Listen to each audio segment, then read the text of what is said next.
ఆయన మధ్యలోకి వెళ్తే ఇదేంట్రా ఎవరైనా ఇక్కడ ఎత్తారు, ఈయనేంటండి మధ్యలోకి వెళ్ళిపోతున్నాండి నది మధ్యలోకి అన్నట్లుగా వాళ్ళందరూ చూశారు. అలాగా నది మధ్యలోకి వెళ్ళి మళ్ళీ వస్తారేమో అని చూస్తున్నారు. మధ్యలోకి వెళ్ళి ఆయన నీళ్ళలో మునిగిపోయారు. గజేతగాళ్ళు అంతే మునిగి మళ్ళీ ఇలాగా మళ్ళీ బయటకు వస్తారు బుడుగుమని అని వీళ్ళందరూ కూడా అనుకున్నారు. అలాగా చూస్తూ ఉండగా ఎంతసేపటికి బయట రావట్లేదు.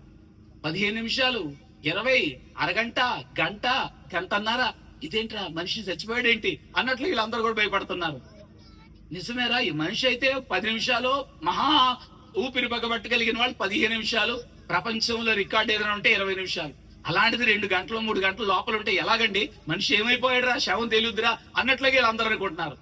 ఎంతసేపటికి ఆయన లెగలేదు. అలాగా చాలాసేపు అయిన తర్వాత మళ్ళీ ఆయన బయటకు వచ్చి అలాగా ఒడ్డుకొచ్చి నడుచుకుంటూ ఈదుకుంటూ వచ్చి మళ్ళీ వెళ్ళిపోయారు. వాళ్ళందరూ అలా ఆశ్చర్యంగా చూశారు. మళ్ళీ ఒక 2 నెలల తర్వాత మళ్ళీ అలాగే వచ్చి మళ్ళీ మునిగారు. ఈసారి ఈయన విషయములన్నీ గురించి కూడా అక్కడ ఒక విశ్వాసి ప్రార్థనకు వచ్చి ఆయన ఈ యొక్క విషయాన్ని కూడా చూశాడు.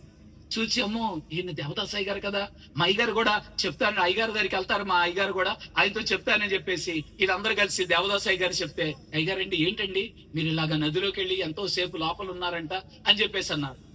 ఈ విషయాలన్నీ మీ మనసులో పెట్టుకోవడానికే.